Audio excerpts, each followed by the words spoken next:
2029లో జరుగుతాయి అన్నాడు, డీలిమిటేషన్ అవుతాడు అన్నాడు, దానికి ఎన్ని సీట్లు వస్తాయని చెప్పేసిండు. దాంట్లో అది అయిపోయిన తర్వాత దాంట్లో కాంగ్రెస్ పార్టీకి ఎన్ని సీట్లు వస్తాయని కూడా. ఇదంతా చిలక జోస్యమా లేకపోతే ముఖ్యమంత్రి గారు ఏంటి చిలక జోస్యం? లేదా నువ్వేమన్నా బీజేపీ ప్రభుత్వంలో ప్రధానమైన పాత్ర పోషిస్తున్నావా? బడే బాయ్ చోటే బాయ్ మధ్య ఉన్న సంబంధ బాంధవ్యాల ద్వారా నీ చెవులు చెప్పిండా ఇదంతా? ఇప్పుడు యాజ్ ఆఫ్ నౌ డీలిమిటేషన్ మొన్న బిల్లు పెడితే వీగిపోయింది. సరే మళ్ళీ బిల్లు పెట్టి మళ్ళీ సీట్లు పెంచి అందులో ఎన్ని సీట్లు వస్తాయో నువ్వు నీకు లెక్కపత్రం తెలిసి ఆ సీట్ల మీద నువ్వు సాధించే లెక్క కూడా చెప్పినందుకు మీకు ముఖ్యమంత్రి గారికి ఉన్న ఫ్యూచర్ క్యాల్కులేషన్కి మా దండాలు. అది రెండోది, మీరు చెప్పారు కదా ప్రతిపక్ష హోదా కూడా దక్కనీయం అని చెప్పి. ప్రతిపక్ష హోదా కోసం అని చెప్పి మేము ఆశపడతలేం. డెఫినెట్గా అధికారపక్ష హోదా కోసం అని చెప్పే మేము కష్టపడతా ఉన్నాం. తప్పకుండా ప్రజలు కూడా మాకు అధికార పక్షమే ఇస్తారు. ఆ రోజున్న పరిస్థితుల దృష్ట్యా డీలిమిటేషన్ జరిగితే ఎన్ని సీట్లు వస్తాయో అందులో సింహభాగం అధికారంలో రావడానికి, బీఆర్ఎస్కి పట్టం కట్టడానికి ప్రజలు తప్పకుండా మాకు అధికార పక్షం ఇవ్వడానికి మీరు ఆశిస్తున్న విధంగా జరగవు ఎన్నికలు. ఎందుకంటే మీరు చెప్పే మాటల్లో 2-3 మాటలు చెప్తున్నారు. నేను సన్నబియ్యం తినిపించినాం మేము అందరికంటూ. అసలు ప్రజలు రేవంత్ రెడ్డి గారు రాకముందు సన్నబియ్యమే తినలేదు, లేదా రేవంత్ రెడ్డి గారు రాకముందు కరెంటు చూడలేదు అన్నట్లు నిన్న చెప్తున్నారు. కాంగ్రెస్ అంటే కరెంటు, కరెంట్ అంటేనే కాంగ్రెస్ అని. సరే అది నడుస్తుంది టీవీలో. నేను కూర్చొని టీవీ చూస్తూ ఉన్నా. మా కుటుంబ సభ్యులందరూ ఉన్నారు. మా నాన్నగారు బాగాలేదంటే చూడటానికి వెళ్ళి చూస్తూ ఉన్నా. ఆయన మాట్లాడుతున్నప్పుడు కరెంటు పోయింది. నా మనవడు 2 ఏళ్ళుడు కరెంట్ పోయింది అంటుండు. కాంగ్రెస్ అంటే కరెంట్ అంటే కాంగ్రెస్ అంటే మీరు చెప్పే క్వాలిటేటివ్ కరెంటుకి మీ కాంగ్రెస్ చిరునామా కాదు. 24 గంటలు రెప్పపాటు కూడా కరెంటు పోకుండా చూసిన హయాము బీఆర్ఎస్ హయాము. తెలంగాణ హయాంలో కేసీఆర్ గారి హయాంలో చూసినాం. అది మీ కరెంట్ అంటే ఏంటంటే 7 గంటల కరెంటు, ఆ 7 గంటల కరెంటు, వచ్చిరాని కరెంటు, కింద పడి మీద పడి పురుగులు పాములు తేలు కుట్టిన కరెంటు, లేదా ట్రాన్స్ఫార్మర్లు వేడిపోయిన కరెంటు, మోటార్లు గాలిపోయిన కరెంటు, లో వోల్టేజ్ కరెంట్లు. ఇది మనం చూసింది. కాంగ్రెస్ అంటే కరెంటు, కరెంట్ అంటే కాంగ్రెస్ అని కాకమ్మ కథలు మీరు చెప్తా ఉన్నారు.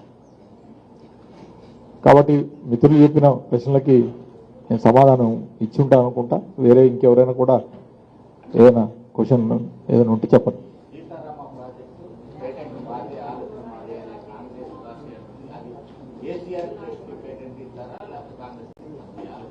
నేను ఒక మాట చెప్తా ఉన్నా. ఒకవేళ ఆలోచన మీదే అయితే మీరు 2014 ఎన్నికల్లో కానీ 2018 ఎన్నికల్లో కానీ మీరు ఎక్కడైనా మేనిఫెస్టోలో పెట్టి కాంగ్రెస్ పార్టీ అధికారంలోకి వస్తే మేము సీతారామ ప్రాజెక్ట్ చేస్తామని చెప్పారా? ఒకసారి చూపించండి. మేము చెప్పాం సీతారామ ప్రాజెక్టు మా ప్రభుత్వ ప్రణాళిక. సీతారామ ప్రాజెక్టుకి ముగ్గు పోసింది కేసీఆర్, సీతారామ ప్రాజెక్టుకి నిధులు ఇచ్చింది కేసీఆర్, సీతారామ ప్రాజెక్టును ముందుకు తీసుకుపోయింది కేసీఆర్, 3 పంప్ హౌజులు కట్టింది కేసీఆర్. మందికి పుట్టిన బిడ్డని నా బిడ్డని ముద్దాడుకుంటావేంద్రా? మీకు ఎట్లా ఇదనిపిస్తలేదు? మేము కేసీఆర్ నాగార్జున సార్ నేను కట్టినా అని చెప్తున్నా, కడతాను నేను లేదు, బాజాబ్ చెప్పిండు అది వాళ్ళు ఉన్న హయాంలోనే కట్టిదని. కాకపోతే అది కట్టాల్సిన చోట కట్టకుండా ఆంధ్రలో కట్టారు, మనకు తెలంగాణలో కట్టాల్సింది. అందుకని చెప్పి మనకి ఇవాళ ఇబ్బందులు ఉన్నాయి. 2 వైపులా ఆంధ్ర తెలంగాణ గొడవలు ఉన్నాయి. అదే అప్పుడు కనుక ఒక 20 కిలోమీటర్లు యువతలు కట్టుంటే నాగార్జున సాగర్ మొత్తం మన తెలంగాణలో భూభాగంలో ఉండేది. మీరు చేసిన పనులు అట్లాంటివి ఆ రోజుల్లో. కానీ మీరు ఎన్ని చెప్పినా ఇక్కడున్న ఘనమైన నాయకులందరూ కూడా రాజకీయాల్లో చాలా సంవత్సరాల నుంచి ఉన్నారు. కానీ సీతారామ లాంటి ఒక ప్రాజెక్టుని ఖమ్మం జిల్లాలో ప్లాన్ చేశారా? మీరు చేసినవన్నీ కూడా అరకొరే కదా. దుమ్మూడం, తేలిండి పాండు, మీరు పెట్టిన రాజశేఖర రెడ్డి గారి జలయజ్ఞం ధనయజ్ఞంలో ఇక్కడి నుంచి తీసుకుపోయి నాగార్జున సాగర్ టైలెండ్లో పోయాలని కదా ఈ దుమ్ము కూడా నీళ్ళు తీసుకుపోయి అక్కడ పోసి అక్కడ నుంచి ఆంధ్రాకి పంపించాలి. ఇవాళ కూడా మిత్రులారా జరుగుతున్న కుట్ర ఏంటంటే మనం ఇక్కడ ఎత్తిపోసుకుంటే ఈ నీళ్లు కింద పోతే ఆడ పట్టిసీమ తడవదు కదా. ఇవాళ గోదావరిలో ఫ్లోస్ లేవు, మెయిన్ గోదావరిలో ఫ్లోస్ లేవు. గోదావరిలోకి ఫ్లోస్ ఎక్కడి నుంచి రావాలి? ఇంద్రావతి నుంచి, ప్రాణహిత నుంచి రావాలి. అది మన భూభాగం నుంచి పోతున్నాయి. మనం యూజ్ చేసుకోకుండా కిందకి వెళ్ళిపోతే కింద ఆయన పట్టిసీమలు పట్టుకుంటుంటూ మంచిగా ఎత్తిపోసుకుంటుంటాం. మన పంపులేమో ఒట్టిపోయినాయి, వారి పట్టిసీమ పంపులేమో జోరుగు పోస్తున్నాయి. ఇవి మన కళ్ళెదురుగా జరుగుతుంది. ఇది ఎవరి కోసం జరుగుతుంది? నీ ఆంధ్ర ముఖ్యమంత్రి బాస్ కోసం జరుగుతున్న ప్రయత్నం ఇది. వాళ్ళ అవసరాల రీత్యా మరి వాళ్ళు మీ లెక్కనే నిమ్మకు నీరెత్తినట్టు కూర్చున్నారా? కూర్చోలేదుగా. వాళ్ళు ఆ వచ్చిన నీళ్ళనే గోదావరి అసలు ఫ్లో లేకపోతే మన దగ్గర నుంచి జనరేట్ అయిన వాటరు మీరు వాడుకోకుండా కిందకు వదిలేస్తుంటే వాటిని ఎత్తుకొని పోసుకొని పట్టిసీమ ద్వారా తరలించుకొని తీసుకుపోతున్నారు. మనకు మాత్రం అది సోయలేకపోయా. కుంగిన 2 పిల్లర్లు ఓకే, మరి ఓన్లీ ఒక కన్నెపల్లి పంప్ హౌస్ దగ్గర ఏమన్నా పిల్లర్లు కుంగినాయా? Kannepalli pump house Medigadda barrage దగ్గర కాకుండా కన్నెపల్లి పంప్ హౌస్ దగ్గరనే నీకు 71 మీటర్లకు ఉంటేనే నీళ్ళు ఎత్తవచ్చు అని చెప్పి నిపుణులు చెప్తా ఉన్నారు. ఇప్పుడు 90 మీటర్ల దాకా కూడా నీళ్లు పోతా ఉన్నాయి. అక్కడి నుంచి ఎత్తిపోయడానికి ఏంటి సమస్య?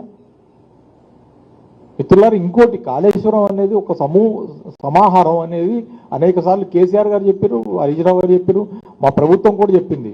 It is a series of barrages, pump houses, tunnels, canals and reservoirs, multiple reservoirs up to Kondapochamma Sagar.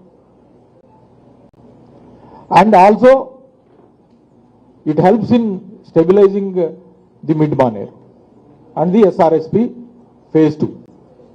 ఇన్ని కార్యక్రమాలన్నిటి సమాహారం కాళేశ్వరం ప్రాజెక్ట్.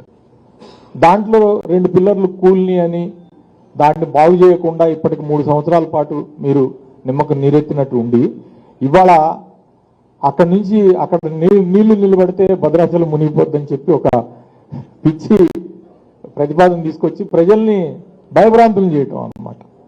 భయభ్రాంతులు చేసి భద్రాచలం ప్రజలు చూడలే, వాళ్ళ కళ్ళతో చూశారు. వాళ్ళు 25 లక్షల క్యూసెక్కుల నీళ్లు పోతా ఉంటే వాళ్ళ కళ్ళతో చూశారు. వాళ్ళు ఏం భయపడలే, చాలా దృఢంగా ఉన్నారు. ఆ రోజు నేను కూడా గోదావరి యువతలనే అక్కడ గెస్ట్ హౌస్లో ఉండటం జరిగింది. పక్క నుంచి గోదావరి పాతా ఉంటే 25 లక్షల క్యూసెక్కుల నీళ్లు పోతా ఉంటే మేము చూసినాం. సరే, భగవంతుడి దయ వల్ల, సీతారామచంద్ర స్వామి దయ వల్ల అక్కడితో ఆగింది, భద్రాచలం కాపాడబడింది. కానీ అసలు ముప్పు వచ్చి పోలవరం పూర్తయితే అసలు వచ్చే ముప్పు అసలు భద్రాచలంకి. దాని గురించి మాట్లాడు. మళ్ళీ పోలవరం గురించి నేను మొన్న కూడా నిపుణులు వచ్చారు, ఆల్రెడీ చెప్పారు. పోలవరం పూర్తయి నీళ్లు నిలబెడితే వాళ్ళు 2029 28 29 పూర్తి చేస్తా ఉంటున్నారు.